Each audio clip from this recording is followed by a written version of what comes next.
سئل العالم عن خيار العباد فقال الذين استبشروا وإذا أساءوا استغفروا وإذا أعطوا شكروا وإذا ابتلوا صبروا وإذا غضبوا عفوا. آج شہادت امام صامد الحجج علی ابن موسیٰ رضا علیہ السلام کا دن ہے. اسی مناسبت سے آپ کے بعض کلمات میں سے چند واضح نصیحت کے طور پر جو آپ نے فرمایا اسی پر کچھ گفتگو کرنے کا شرف حاصل کر رہا ہوں. چنانچہ راوی کہتا ہے کہ ہم نے سوال کیا علی ابن موسیٰ عالم آل محمد سے کہ سب سے بہترین لوگ کون لوگ ہیں، اس دنیا میں سب سے اچھے اور سب سے بہترین لوگ کون ہیں. عن خیار العباد، تمام بندگان خدا میں سے بہترین لوگ کون ہیں. جب اس بارے میں سوال ہوا تو آپ نے فرمایا فقال الذین استبشروا واذا اساءوا استغفروا. ان حال کے سامنے اگر ہم گناہ انجام دیتے ہیں، کیونکہ چہاردہ معصومین علیہ السلام کے علاوہ کوئی شخص یہ دعویٰ نہیں کر سکتا کہ ہم کوئی گناہگار نہیں ہیں، ہر کوئی گناہگار ہے. گناہوں کی نوعیت مختلف ہے. ممکن ہے آپ اور ہم چوری نہ کر سکے، ایک طالب علم چور تو نہیں ہو سکتا، لیکن ہمارے گناہ کچھ اور ہیں کہ ہم غیبت میں مبتلا ہو جاتے ہیں، حسد میں مبتلا ہو جاتے ہیں، یا کسی کی مرضی کے خلاف کوئی بات ہم کر سکتے ہیں کہ ایسے گناہ ہم سے سرزد ہو سکتے ہیں. خصوصاً غیبت میں جو ہے ہر کوئی شخص مبتلا ہے. لیکن بعض لوگوں کے گناہ کچھ اور ہے، لیکن یہ ہے کہ ہر شخص جو ہے گناہ گار ہے. اس میں کوئی شخص یہ دعویٰ نہیں کر سکتا کہ میں کوئی گناہ نہیں کرتا، بلکہ اللہ تبارک و تعالیٰ کے حبیب نے جب لوگوں کو واعظ و نصیحت کرتے ہوئے یہی فرمایا کہ اگر اللہ کی رحمت نہ ہو تو قیامت کے دن کوئی بھی بخشا نہیں جائے گا. اللہم عاملنا بفضلک یا کریم ولا تعاملنا بعدلک یا رحیم. اگر خدا بند متعال آپ اور ہمارے بارے میں درمیان عدالت سے کام کر لیں گے، عدالت سے ہمارا سوال جواب ہوگا، حساب کتاب ہوگا، تو ہم بخشے نہیں جائیں گے. کیوں؟ اس لیے کہ ہمارے گناہ بہت زیادہ ہیں. لیکن پروردگار عالم اپنے فضل و کرم سے آپ اور ہم سب کو بخشیں گے. تو اس وقت کسی نے سوال کیا یا رسول اللہ، تو اس کا مطلب آپ اپنے بارے میں کیا فرماتے ہیں؟ یعنی جب رسول خدا نے یہ فرمایا کہ کوئی بھی شخص جب تک فضل خدا نہ ہو، ساتھ نہ ہو، رحمت خدا ساتھ نہ ہو، شامل حال نہ ہو، تو کوئی بھی بخشا نہیں جائے گا. تو اس وقت اس شخص نے سوال کیا یا رسول اللہ پھر آپ کا ہمیں بتائیں. تو آپ نے فرمایا میں رسول خدا بھی جب تک خدا کی رحمت اور خدا کے فضل کرم شامل حال نہ ہو تو میں بھی بخشا نہیں سکتا. اللہ اکبر، کتنا سخت یعنی جملہ. اس لیے فرماتے ہیں کہ یعنی یہاں پر امام رضا علیہ السلام جب بھی کوئی گناہ انجام دے تو استغفار کرو. کیوں؟ اس لیے کہ جب یہی باب استغفار اور باب توبہ جب کھلا تو اس وقت شیطان نے بہت بڑی چیخ ماری. اس نے کہا میرا ساری زحمتیں جو ہے وہ برباد ہو گئی. کیوں؟ اس لیے کہ کوئی بھی شخص کو، کسی بھی شخص کو میں اسے گمراہ کر کے، اسے ورغلا کر میں گناہ پر ڈال دیتا ہوں اور یعنی غلط راستے پر میں ڈال دیتا ہوں، اور اس کے بعد جب یہ استغفار کرے تو یہ تو بخشا جائے گا. اس لیے کہ اللہ تبارک و تعالیٰ کا فرمان بھی ہے الذین اسرفوا علی انفسہم لا تقنطوا من رحمت اللہ ان اللہ یغفر الذنوب جميعا. کن لوگوں سے؟ اے لوگوں جنہوں نے گناہوں کے ذریعے اپنے نفوس پر جنہوں نے یعنی ظلم کیا ہے، تم لوگ خدا کی رحمت سے نا امید نہ ہو بلکہ اللہ تبارک و تعالیٰ سے استغفار کرو. کیوں؟ ان اللہ یغفر الذنوب جميعا، اللہ تبارک و تعالیٰ تمام گناہوں کو بخش دے گا. یہ خدا کا وعدہ ہے، ہم جیسے عام لوگوں کا وعدہ نہیں جو وعدہ خلافی کرے. بس اس کا مطلب ہے امام نے فرمایا بہترین شخص وہ ہے جو گناہ کرنے کے بعد توبہ کرے. اور خدا کتنا رحیم و کریم خدا ہے کہ جو فرماتے اگر آپ اور ہم گناہ انجام دیتے تو 7 گھنٹے تک اس گناہ کو لکھنے سے فرشتے کو منع کر دیتے کہ شاید میرا بندہ جو ہے وہ گناہوں سے پچھتا کر وہ توبہ کرے، استغفار کرے تاکہ میں اسے بخشوں. لیکن اگر کوئی نیک عمل ہو، اس کو آپ انجام ابھی تک نہیں دیا، لیکن انجام دینا کیا آپ نے صرف آپ نے ارادہ کیا ہے، آپ نے نیت کے ذہن میں یہ نیک کام انجام دوں، تو اسی وقت جو ہے اس کا ثواب لکھوا دیتا ہے پروردگار عالم فرشتوں سے. کتنا رحیم و کریم اللہ. اس لیے فرمایا سب سے بہترین شخص وہ ہے جب وہ کوئی گناہ کرتا ہے تو وہ توبہ کرے، استغفار کرے. وَإِذَا أُعْطُوا شَكَرُوا، جب آپ اور ہمارے لیے کوئی چیز عطا کرے بجا لائے. خدا کی کتنی نعمتیں ہیں آپ اور ہم گن نہیں سکتے. ان تعدوا نعمت اللہ لا تحصوها، کہ ہم کبھی شمار نہیں کر سکتے کون کون سی نعمتوں کو آپ اور ہم گن لیں گے. یہی سانس، ایک سانس کا نکلنا اور ایک سانس کا داخل ہونا، یہی ایک بڑی نعمت ہے. اگر اسی نعمت پر آپ اور ہم شکر کرتا رہے تو اسی سانس لینے کے اور سانس باہر نکالنے کا شکر ہم ادا نہیں کر سکتے. جی جائے کی بات تمام نعمتیں اور آپ کے ہمارے لیے نعمتیں کون کون سی نعمتیں ہیں. الحمدللہ آپ اور ہمیں انسانیت جیسی نعمت، عقل جیسی نعمت، مکتب تشیع جیسی نعمت، حوزہ علمیہ جیسی نعمت، ان تمام جوانی جیسی نعمت، صحت جیسی نعمت، ان تمام نعمتوں پر آپ اور ہم کس قدر آپ شکر کریں. تو جب کسی معصوم سے سوال ہوا کہ اگر ہم شکر ادا نہیں کر سکتے تو ہم کیا کریں؟ الحمدللہ رب العالمین. یہ اگر آپ اور ہم الحمدللہ، یعنی تمام تعریفیں خدا کی ذات کے لیے ہے، یہی اگر آپ ایک جملہ اگر آپ انجام دیں تو باقی تمام نعمتوں کے شکر الگ الگ. صحت کا شکر کس طرح آپ کسی کی خدمت کرتے ہیں، علم کا شکر آپ یعنی وہ کس طرح آپ ادا کریں گے آگے دوسروں کو کھلا کر، یا اسی طرح آپ کسی غریب غربا کے لیے مال دولت کا شکر کیسے ادا کریں، جہاں پر خرچ کرنے کا موقع آ جائے وہاں پر خرچ کریں. ان ہر چیز کے الگ الگ شکر کرنے کا. لیکن ایسا نہیں کہ مگر اگر میں کسی کا حق کھاؤں اور جا کر میں مسجد میں جو ہے وہ شکر ادا کرتا رہوں اور استغفار کرتا، نہیں، وہ نہیں ہے. بلکہ کیا ہے، جس کا حق ہم نے کھایا ہے اس کا حق چکانا، یہی شکر ہے. تیسری چیز وَإِذَا ابْتَلُوا، اگر آپ مبتلا ہو جائے کسی بھی مصیبت میں تو اس وقت کیا ہے، صبر کرے. صبر جو ہے، صبر کا دامن جو ہے تو وہ آپ نہ چھوڑے، بلکہ ہر وقت بھی جب بھی کوئی مصیبت آ جائے تو خدا تبارک و تعالیٰ کے ذات کے لیے شکر ادا کرے. اس لیے کہ اگر کوئی کسی کو، کیونکہ مومن کے لیے ہر چیز نعمت، صحت بھی اس کے لیے نعمت، بیماری بھی اس کے لیے نعمت. اکرم کا فرمان ہے کہ اگر لوگوں کو، مومنین کو یہ معلوم ہو جائے کہ بیماری میں کتنا ثواب ہے تو وہ لوگ دعا کرتے رہے کہ پروردگارا میں مریض ہو جاؤں یا مجھے بیمار کر دے. وہ بستر بیمار پر اگر ایک کروٹ بدل دے تو وہ اسے ایک شہید کا ثواب خدا تبارک و تعالیٰ دیتا ہے. دوسری چیز، فرشتوں سے کہتا ہے پروردگار عالم اس کے نامہ اعمال میں وہی سارے اعمال لکھتے جاؤ جو جوانی کے دور میں جب وہ صحت مند تھا اس وقت انجام دینے والے تمام نیک کاموں کا ثواب اب بھی لکھتے جاؤ. وَإِذَا غَضِبُوا عَفَوْا، اور جب اگر کوئی آپ اور ہمیں کوئی غصے کا وقت آ جائے، اگر کوئی غصہ آ جائے تو اس وقت آپ اور ہمیں کیا کرنا چاہیے؟ عفو کا گزار کرنا چاہیے. بہت مشکل ہے ان چیزوں کے اوپر مختصر، لیکن واقعا اگر یہی چند جملہ پر اگر آپ اور ہم عمل کریں تو آپ کو پتہ چلے گا کہ کس قدر یہ مشکل ہے. ہم کتنی مرتبہ ہم بچوں پر غصہ کرتے ہیں، گھر والوں پر غصہ کرتے ہیں، یا مثلا پڑوسوں پر ہم غصہ کرتے ہیں، کتنے ہم غصہ کرتے ہیں. لیکن فرماتے ہیں کہ غصہ کرنا جو ہے وہ کیا ہے، جب اگر آپ کو غصہ دلائے کوئی تو ان سے عفو درگزر کرو، بخشش کرو. اسی لیے سعد بن معاذ کے بارے میں لکھا ہے، سعد بن معاذ رسول خدا کا وہ بہترین صحابی جس کے یعنی رسول خدا نے ہی آپ کو غسل دیا ہے، اپنا عبا آپ کے لیے کفن میں پہنایا ہے، رسول خدا نے ہی ان کو کندھا دے کر قبر تک پہنچایا، قبر میں بھی رسول خدا نے اتارا ہے. نماز تشییع جنازہ بھی رسول خدا نے انجام دے. لیکن جب اس کی تلقین ہو رہی تھی اس وقت اس کی ماں نے کہا اے سعد تمہارے لیے بہشت مبارک ہو، اے سعد تمہارے لیے بہشت مبارک ہو. تو اس وقت رسول خدا نے غصے سے کہا اے سعد کی ماں تو کس طرح اس کو مبارکباد دے رہا، ابھی تو یہ فشار قبر میں مبتلا ہے. ورنہ آپ اور ہم بھی یہی کہتے ہیں کہ جس کو رسول خدا نے غسل دیا اور رسول خدا نے اپنے آبا اس کے لیے کفن میں دیا اور رسول خدا نے اس کو تشییع جنازہ کیا، تو ہم بھی یہی کہیں گے. ہم ایک عام مومن اگر کسی کے جنازے میں شامل ہو جاتا ہم کہتے ہیں یہ خوش وقت ہے.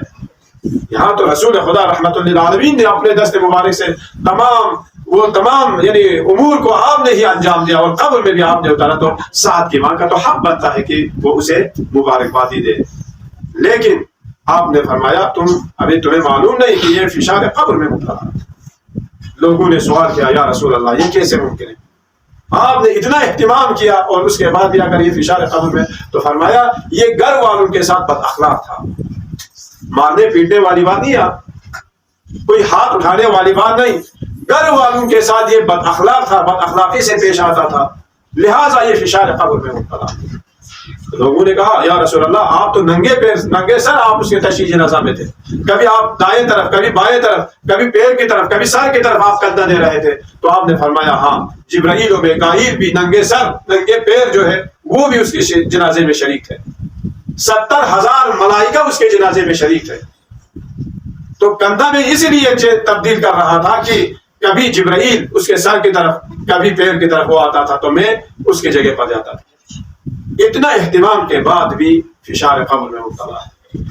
تو امام رضا علیہ السلام نے فرمایا کہ بہترین افراد کون لوگ ہیں؟ تو آپ نے یہ 3-4 چیزیں آپ نے بتا دی کہ اگر گناہ کرے تو وہ استغفار کرے، کوئی چیز اگر آپ کو عطا کرے تو اس کا شکر ادا کرے، اگر آپ اور ہم کسی بیماری میں مبتلا ہو جائے تو صبر کریں، غضب یا غیظ و غضب کا وقت آ جائے، اگر کسی کے اوپر غصہ آ جائے تو اسے عفو درگزر کرے۔ یہ 4 چیزیں امام رضا علیہ السلام نے فرمایا یہ بہترین لوگوں میں سے۔ امام رضا علیہ السلام کو رضا کیوں کہا گیا؟ امام جواد علیہ السلام سے یہی سوال کیا کہ آپ یعنی بزنطین نے جو آپ کے خاص صحابیوں میں سے تھے، فرزند رسول، کچھ لوگ کہتے ہیں کہ آپ کے بابا کو رضا اس لیے نام دیا گیا، لقب دیا گیا کیونکہ وہ مامون الرشید کے ولایت عہدی پر جو ہے وہ راضی ہو گئے۔ تو امام جواد علیہ السلام نے فرمایا خدا کی قسم انہوں نے غلط کہا ہے، انہوں نے جھوٹ بولا ہے، یہ دشمن ہے ہمارے جو ہماری دشمنی میں یہ باتیں کر رہے ہیں۔ اس کے بعد آپ نے فرمایا نہیں، میرے بابا کو رضا اس لیے کہا کہ اللہ تبارک و تعالیٰ کے حکم سے، خدا کے حکم سے میرے بابا کا نام رکھا گیا ہے، بلکہ آسمان اور زمین میں اللہ کا پسندیدہ شخصیت، اس وجہ سے میرے بابا کو رضا کا لقب ہے۔ تو انہوں نے سوال کیا فرزند رسول وہ تو سارے ائمہ علیہ السلام پر خدا راضی ہے، تو ان سب پر بھی اللہ تبارک و تعالیٰ راضی ہے۔ تو آپ نے فرمایا بالکل ہم سب پر راضی ہیں، لیکن میرے بابا کے اوپر دوست اور دشمن سب راضی تھے، دشمن بھی میرے بابا پر راضی تھے، اس لیے یہ رضا کا لقب جو ہے میرے بابا کو نصیب ہوئی۔ اور عالم آل محمد کا لقب کیوں ملا؟ ابو سلف کہتے ہیں وَلَقَدْ حَدَّثَنِي محمد بن اسحاق بن موسى بن جعفر عن أبيه عن موسى بن جعفر عليه الصلاة والسلام كان يقول لبنيه هذا أخوكم علي بن موسى الرضا عالم آل محمد فصلوه عن أديانكم واحفظوا ما يقول لكم فإني سمعت أبي جعفر بن محمد عن غير مرة يقول لي إن عالم آل محمد لفي صلبك وليتني أدركته فإنه سمي امیر المؤمنین علی علیہ السلام۔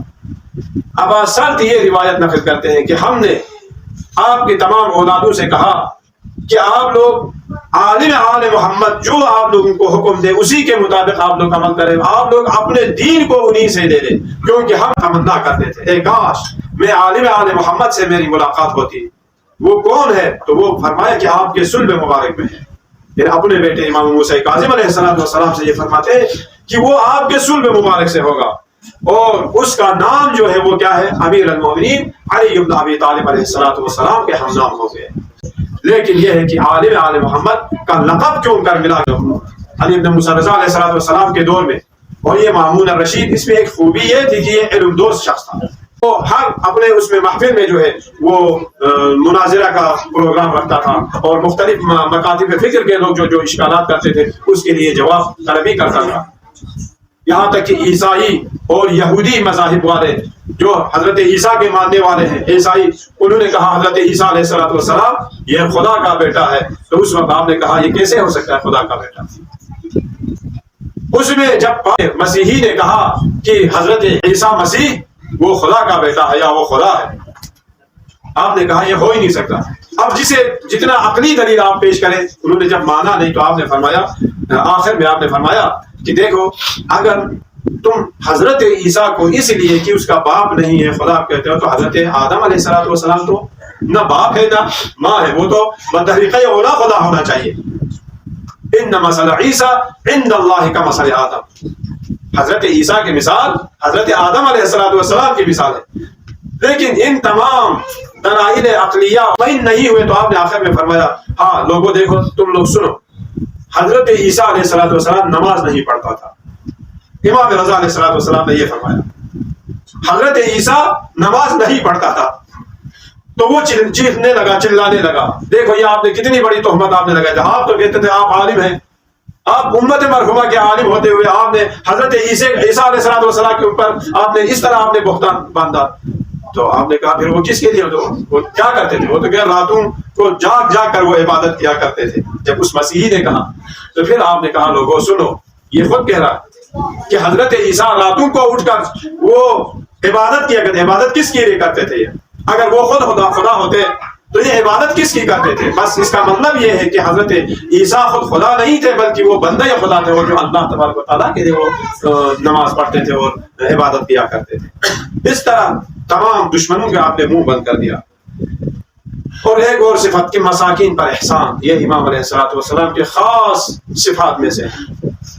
غریبوں پر آپ کس طرح احسان کرتے تھے، غریبوں پر آپ کس قدر جو ہے آپ خرچ کرتے تھے، اس بارے میں فرماتے ہیں کہ ہر نیاز مند لوگ ان کو آپ امام علیہ السلام کے دستور کے مطابق کھانا پہنچایا کرتے تھے، اور فقیروں کو جب کھانا پہنچاتے تھے اس وقت آپ اس آیات کی 3 آیات کی تلاوت کرتے تھے۔ فَلَقْتَحَمَ الْعَقَبَةَ وَمَا أَدْرَاكَ مَا الْعَقَبَةُ فَكُّ رَقَبَةٍ أَوْ إِطْعَامٌ فِي يَوْمٍ ذِي مَسْغَبَةٍ يَتِيمًا ذَا مَقْرَبَةٍ أَوْ مِسْكِينًا ذَا مَتْرَبَةٍ۔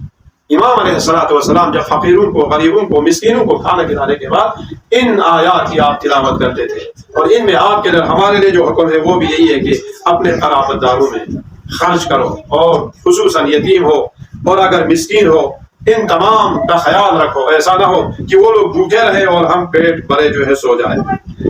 تو امام علیہ السلام کے مطابق بعض دفعہ یعنی خمس و زکوٰۃ کا بھی بعض گروہ جب آپ کے پاس آتے تھے تو آپ نے ان کو کہہ دیا کہ خمس تمہارے لیے حلال ہے، جائز ہے۔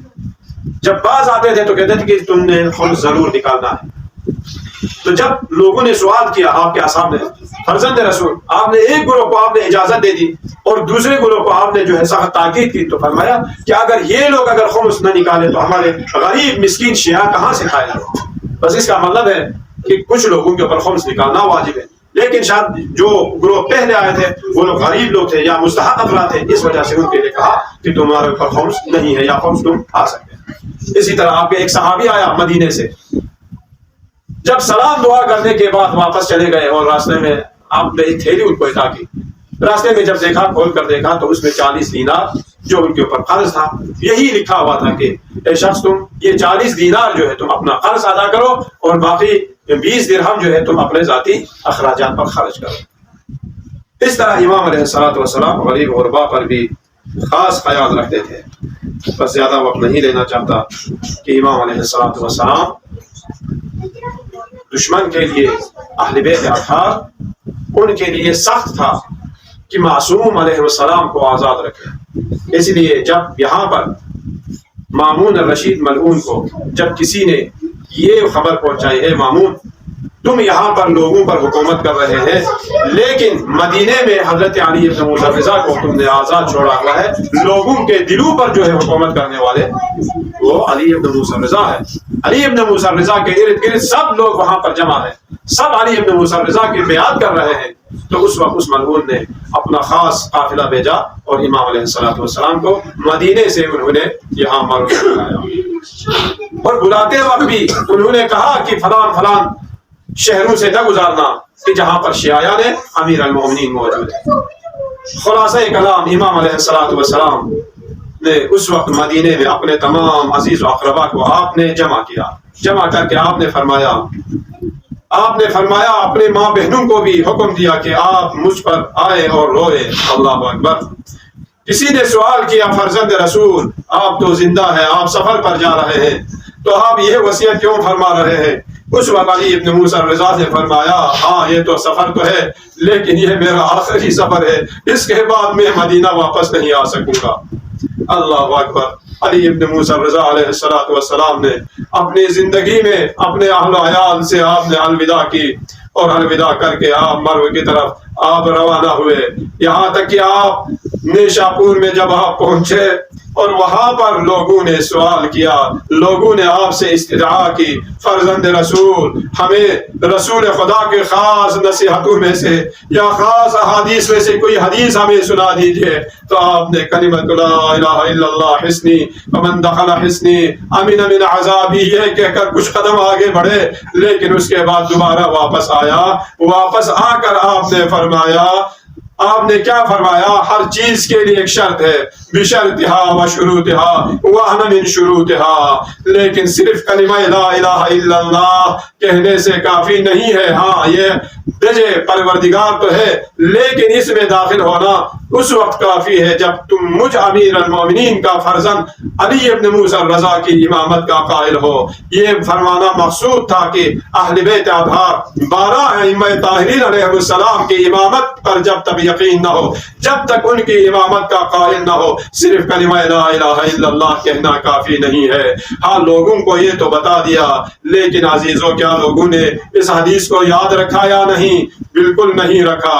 یہاں تک کہ حضرت علی ابن موسیٰ الرضا علیہ السلام کے یہ آخری ایام ہے، اور مامون ملعون کو جب انہوں نے اپنے خلافت کے لیے اور ولی عہدی کے لیے امام علیہ السلام کو لوگوں کے لیے ظاہری طور پر اپنا وسیع بنایا اور اپنا ولی عہد تو بنایا، لیکن امام علیہ السلام کو بھی معلوم تھا کہ یہ اس کی ایک سیاست ہے اور یہ اس کی ایک شیطانی ہے۔ علی ابن موسیٰ الرضا علیہ السلام کو انہی ایام میں جب انہوں نے اپنے دربار میں بلایا تو آپ نے ابا سلط سے کہا ہے، ابا سلط میں اس ملعون کے دفن یعنی دربار میں جا رہا ہوں، اگر میرے سر پر میری آبا ہو تو تم مجھ سے بات نہ کرنا۔ ہم نے امام علیہ السلام کو جب اس ملعون نے انگور میں زہر ڈال کر آپ کے سامنے رکھا تو آپ نے انکار کیا، لیکن اس وقت اس ملعون نے کہا فرزند رسول اگر آپ یہ انگور تناول نہیں فرمائیں گے تو آپ کو جبرن قہرن آپ کو کھلانا پڑے گا۔